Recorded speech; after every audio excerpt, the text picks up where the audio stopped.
لسر جوینا پارلمان عراق و زیادتر گفتگو کردنه لسر چوانیا پسند کردنه سانفت و گازه لپارلمان عراق و ریکفتن هاتیه کردن برای حول رو بغدای چواد کار هاری کاربه و در باز کردن ویا سایر جهیجای صباح صبحی اندام لجنه نفت و زی لپارلمان عراق دپرسین هجای صباح گلک بخیراتی کردستان 24 کاک صباح شو باش زور سپاس که میوانی کردستان 24 دیاره و امرو کلیجنه نوت و گاز و سامان سروشتیکان لگل سرۆگوەزیرانی عراق کۆبوونەوە. دەکرێت پێمان بڵێ کە بۆ چوونی سەرۆگوەزیرانی عێراق لەبارەی ڕێکەوتنی نەوتی هەرێمی کوردستان و عێراق چۆن بوو و ئەمە چۆن دەتوانێت زەمینە سازی بکات بۆ دەرکردنی یاسای نەوت و گاز لە پەرلەمانی عێراق. سڵاو لە بەڕێزەوە لە گەشت بینەرانی کوردستان تیڤ بەڕاستی ئەمڕۆ کە گفتوگۆیەکی تێر و تەسەلمان کرد لەسەر ئەو بابەتانی کە تایبەتن بە هەرێمی کوردستان و لەسەر بابەتی دیکەش وەکو یاسای نەوت و گاز ئێمە لەو ئیتیفاقێکە لە چواری چوار مۆر کرا نێوان هەرێمی کوردستان حکوومەتی هەرێمی کوردستان و حکوومەتی عێراقی ئیتیحادی سەبارەت بە هەناردەکردنی نەوتی هەرێمی کوردستان تفاهماتێکی مشترک دروست بوو نێوان ئەو دوو حکوومەتە بنەمایەکی و زمینەیەکی باشی ساز کرد بۆ ئیتیفاقێکی موقت تا ئەوەی کە یاسای نەوت و گاز دەردەچێت هەروەها لەلایەکی دیکەشەوە پرۆژە یاسای بودجە کە زۆر پێویستی بۆ ئیتیفاقەیە بەردەوام بوون. ئێمە لە میانی گفتوگۆکە چەند پرسیارێکمان ئاراستەی بەڕێز محەممەد شایع سوودانی کرد.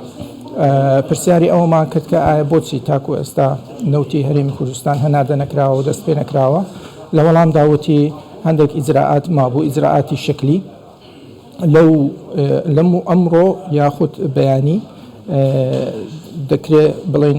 تەواوی کۆتایی هەموو بابەتەکە دێت و دەست پێ دەکرێت بە هەناردەکردنی نەوتی هەرێمی کوردستان پێ ئەو ئالیەتێک کە دانراوە کە پێک هاتووە لەوەی کە ئالیاتی سۆمۆ جێبەجێ بۆ فرۆشتنی نەوتی هەرێمی کوردستان لەلایەکی دیکەشەوە ئەو پارەیە کە لە میانی ئەو هەناردەکردنە وەردەگیرێ دەخرێتە ناو بانقێک لە هەژمارێکی تایبەت تەخویلەکەشی لەلایەن سەرۆکی حکوومەتی هەرێمی کوردستان دەبێت. لەلایەکی دیکەشەوە وتی دەبێت ئێمە ئەو ئیتیفاقاتانێک کە هەمانە لەگەڵ یا هەرێمی کوردستان هەندێک ڕێکەوتنی کردووە لەگەڵ هەندێک کۆمپانیا کە هەڵدەستێ بە کڕینی ئەو نەوتە ئەمە دووبارە چاوخشانێک دەکەین لەسەر ئەم بڵێن ڕێکەوتنامانە لەگەڵ ئەوەش بابەتێک ئیزافە دەکەین کە ئەو نەوتە وەکو دەفرۆشرێت دەگاتە کوێ یعنی ئاخر جیهەی مستلم کە جیهەی کە ئیستفادەی لێ دەکا دەبێ ئێمە لەلای ئێمە ڕوون بێ کە دەگاتە چێندەر. بەو شێوازە ئێمە باسمان کرد لە هەمان کاتیشدا باسی یاسای نەوت و گازمان کرد کە بەڕێز محەممەد شایع سوودانی جەختی لەسەر ئەوە کرد کە دەبێ لەم دەورە ئینتیخابیە ئەم یاسا دەربچێ لەبەرەوەی یاسایەکی ئیستراتیجیە پێویستی بە ینی ڕێکەوتنی هەموو لایەنە سیاسیەکان هەیە و دەبێ ئەم یاسایش وەکو ئەوە بێ کە بابەتێکی زۆر گرنگە تاکو بتوانین کێشەکانی هەموو کە هەڵپێسراوە نێوان هەرێمی کوردستان و حکوومەتی ئیتیحادی هەروەها نێوان ئەو پارێزگایانەی کە بەرهەمی نەوت دێنن دەبێ ئیتیفاقەکی باش هەبێ زمینەیەکی سیاسی گونجاو دروست بکرێ ئەنجا دەنێرێتە پەرلەمان. جەختی لەسەر یەک خاڵ کرد کە زۆر گرنگە بەنسبەت ئێمە وتی ئێمە قەت یاسایەک نانێرین کە کێشە و گرفت بۆ ئێوە دروستکە جاران ئێمە ئەو ئیشەمان دەکرد دەچوین پێش ئیتیفاقی سیاسی یاسامان دەنارد لە ناو پەرلەمان کێشە و گرفت دروست دەبوو یان ئەوە تا یاساکە دەرنەدەچوو یانەوە تا هەموارێکی زۆر دەکرا کە بە پێی ویستی حکوومەت نەبوو. ئێستا ئێمە بە پێچەوانەوە ئیتیفاقە سیاسیەکەی دەکەین و زمینەیەکی ساز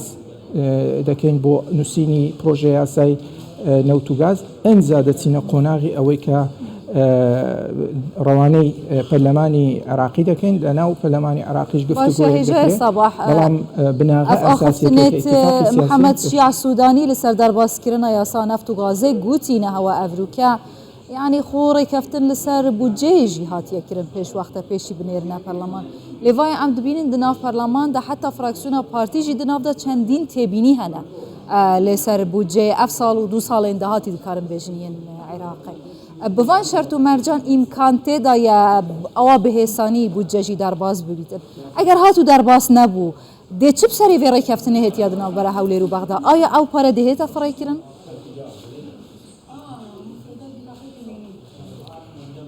خوی تبینی لناو انجمن نوێنەرانی عراق دوو جۆرە تێبینی هەیە لەسەر شکلیات و لەسەر هەندێک موادی بەسیط تێبینیش هەیە لەسەر ئەساسیاتی پرۆژەی یاساکە یعنی ئێمە بەپێی خوێندنەوەمان بۆ ئەو گفتوگۆیانەی کە کرایە ئێستا بۆ پرۆژەی یاسای بودجە بۆمان دەرکەوتوە زۆربەی تێبینیەکان شکلینە یان تەخسیسی مالی ئەو شوێنە زیاد بکرێ ئیعانەی ئیجتیماعی زیاد بکرێ ئەو خەڵکانە تاعین بکرێن یعنی ئەو بابەتانە کە شکلینە بەڵام اتفاقی کولی کراوە لەسەر یەک مەسلەی مۆزوعی قەبارەی ئەو بودجەیە کە نزیکەی 200 تریلیۆنە لەلایەکەوە اتفاق کرایە لەسەر 12.6 تایبەت بە هەرێمی کوردستان اتفاق کراوە لەسەر ڕێکەوتنی نەوتی نێوان عێراق و نێوان بڵێن حکوومەتی اتحادی و نێوان حکوومەتی هەرێمی کوردستان ئەوانە هەمووی وەکو خۆی ماوەتەوە تاکو ئێستا هیچ دەستکارێک نەکراوە هیچ لایەنێک اعتراضی خۆی دەرنەبڕیوە ئەگەر هاتوو لەو حاڵەتێک کە جەنابەت فەرمووت مەسلەی ئەگەر هاتوو اتفاق نەکرا لەسەرەوە بێگومان حکوومەتی عێراقی ملزەمە لەسەری بەپێی قانونی مالی دەست پێ بکات بە ناردنی پارە بۆ هەرێمی کوردستان و ئێستاش بۆ تێبینی محەممەد شەیع سوودانی بەڵێنیدا لە میانی کۆبوونەوە کە گوتی بۆ ئەو مانگەش ئێمە لەسەر شانمانەکە موچەی فەرمانبەرانی هەرێمی کوردستان بنێرین کەواتە بەڕێز سەباح ناردنی موچە یاخود شایستەداراییەکانی هەرێمی کوردستان گەرانتی کراوە؟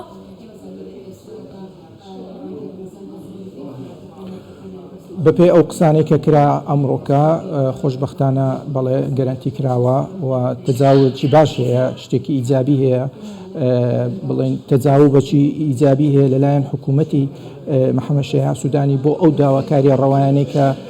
حکوومەتی هەرێمی کوردستان دەکا و تاکو ئێستا هیچ گرفتێک ئیوانە بووە اعتراضات هەیە لەولا بەڵام زۆر اعتراضاتەکان لاوازن ناگاتە ئاستی ئەوەی کە هیچ ڕێگرێک بکرێ بەرامبەر چ ناردنی موچە چ پرۆژەی یاسای بودجە چ لە ئایندەشدا لەسەر نووسینی پرۆژە یاسایی نەوت و گاز کە ئەو وەصفی کرد بەوەی کە وەکو ئەوە وایە کە دەستور بنووسرێ یعنی وەها تەشبیهی کرد قانونی نەوت و گاز دەنگدان لەسەری وەکو ئەوەیە کە دەنگدان لەسەر دەستور بکرێت ئەمە شتێکی باشە معنای ئەوەیە کە ئەو ئەهەمیەتی ئەو یاسایە دەستنیشان دەکا بە پێچەوانەی حکوومەتەکانی پێشوو کە هیچ احتیمامیان نەدەدا بە پرۆژەی یاسای نەوت و گاز لە 2007ەوە ئێمە پرۆژەیەکمان هەیە